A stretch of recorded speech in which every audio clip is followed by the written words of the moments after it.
Hello. Come. Come.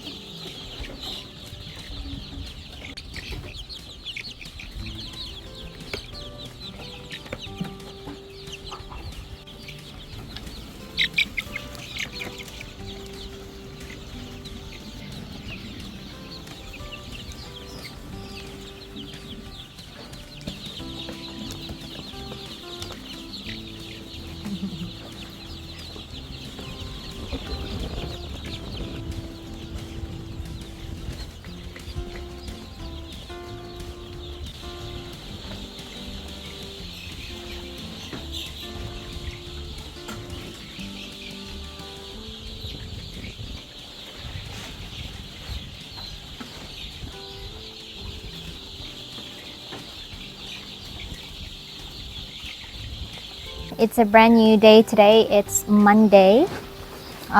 Working day na naman sa mga farmers.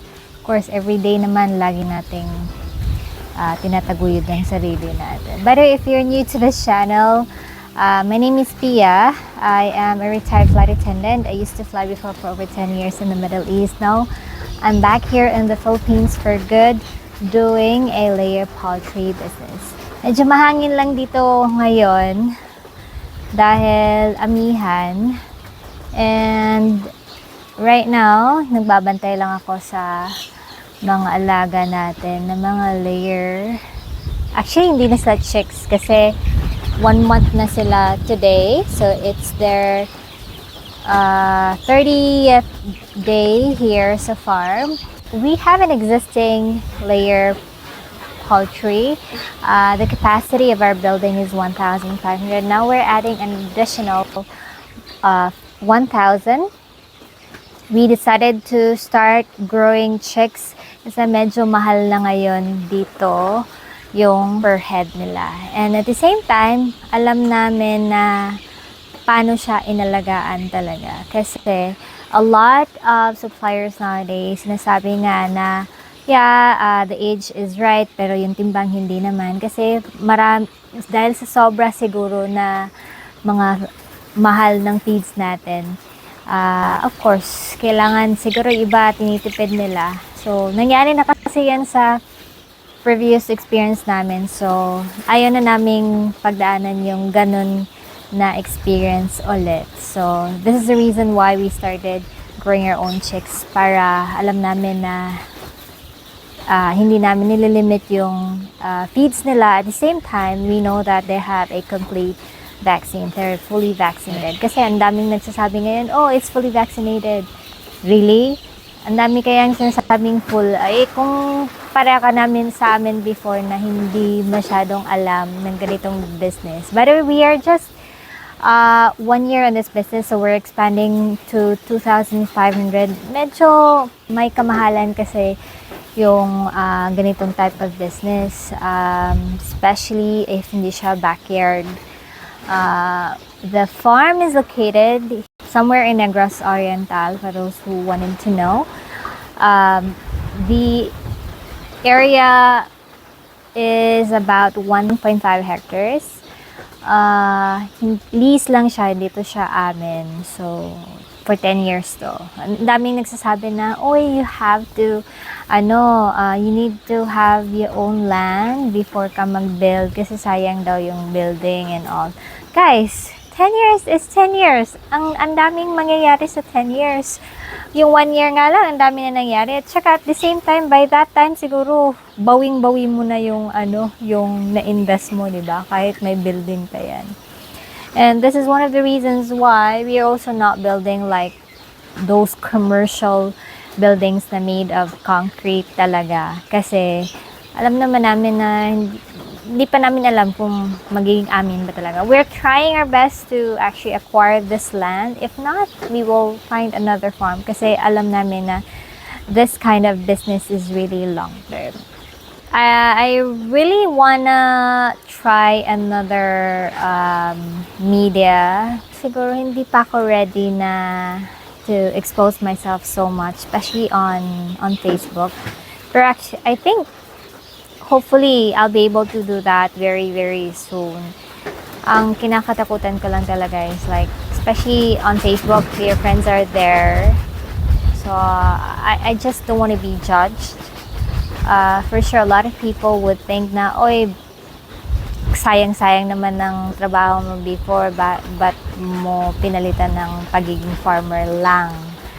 May always ganun eh. Lagi nilang kino-compare. Huy, hindi mo alam guys na malaki yung potential ng layer business or any agricultural business. I think malaki yung potential. Dahil pagkain kasi yan, hindi yan na out of trend. Kasi basic yan eh, basic commodity. Tsaka everyday operation siya. Tsaka hindi naman siya ganun talaga na ganun siya ka hirap kung pagbabasihan lang natin yung ano. Kasi hindi naman siya rocket science.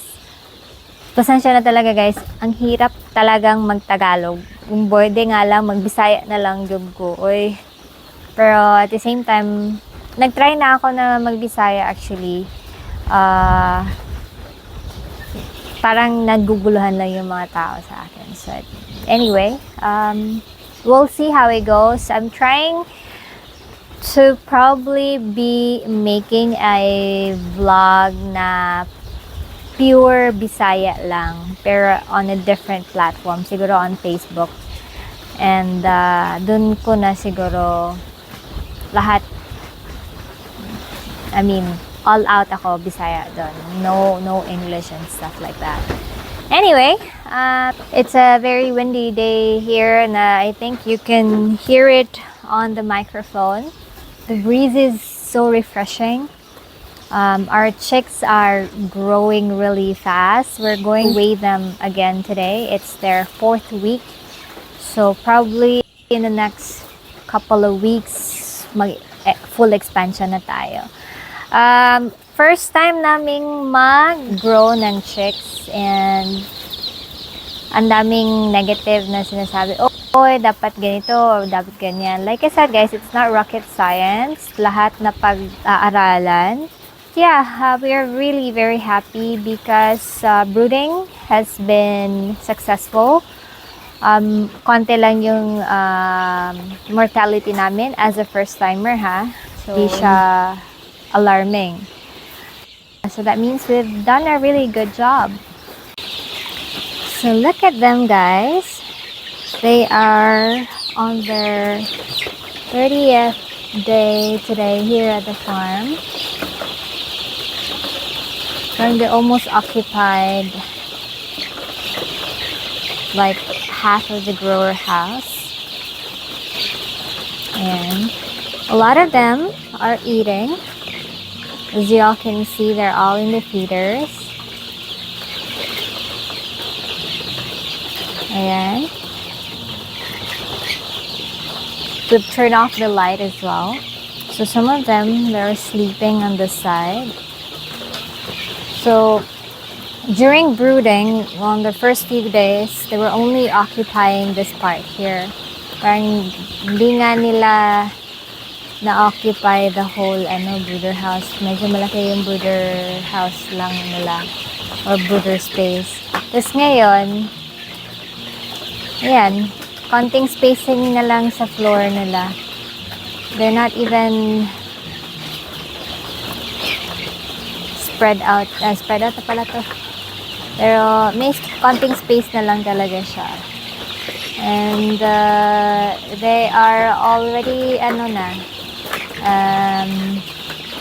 able to withstand the temperature at saka the wind. So we're opening this part already.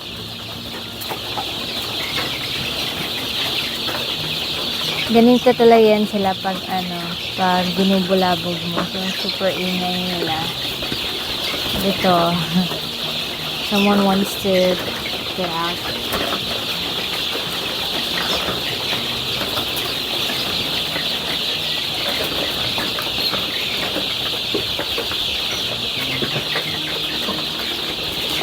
Ayan.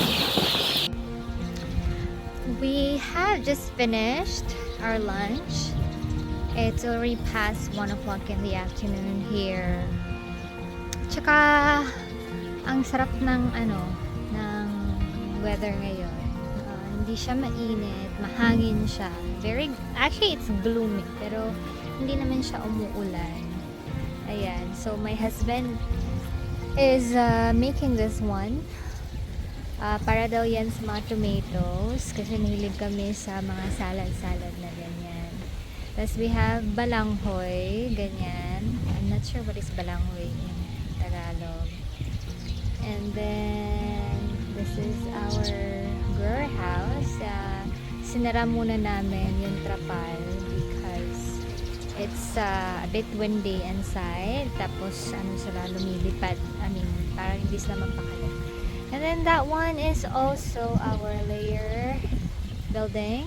So, that's the one that you are seeing, the big one, is for 1,000. And then, sa kabila niyan is 500.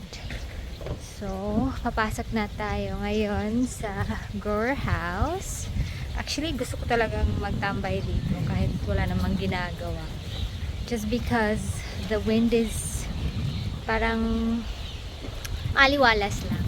Ganon. Tapos, nakakapagpahinga ka.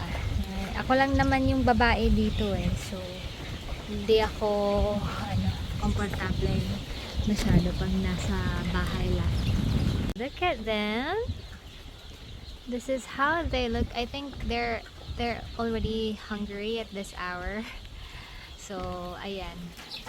Nakaano na naman sila. At ito. Ayan. So, we are supposed to be weighing them today. So, hintayin ko lang itong staff ko. Pinapapahinga muna namin siya. Ayan.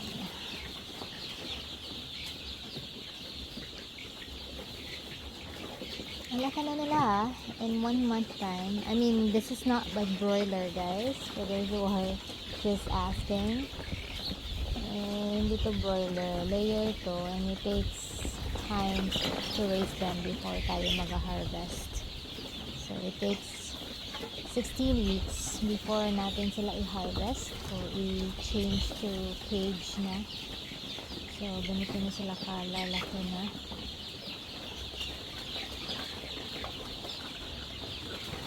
Hello, madam. How are you, madam?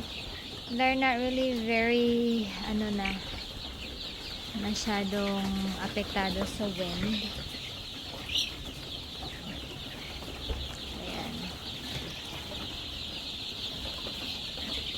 Yan, just when I told you na maganda yung simoy ng hangin at panahon, saka naman umulan. So, sana hindi naman to low pressure or any bagyo. Pero, sarap ng simoy ng hangin talaga. Grabe, sarap magkape dito. This is my life. Buhay probinsya. And I'm happy. Hindi ko kailangan ng ng mga material na bagay para maging masaya. I think that's what we need in this life. Maging makontento sa buhay. Just good health and a lot of memories, experiences. Yun yung hangad ko sa buhay. Of course, yung mga family natin, dapat maganda yung pangakatawan, means good health din. Okay na ako dun. Hindi ko kailangan ng malaking sahod o malaking bahay, malaking income, no. Tsaka wala siyang katapusan Laging may kulang talaga pag hindi ka marunong makontento. So, I think I have enough. I'm blessed to be given this opportunity to live this kind of life. Simple lang pero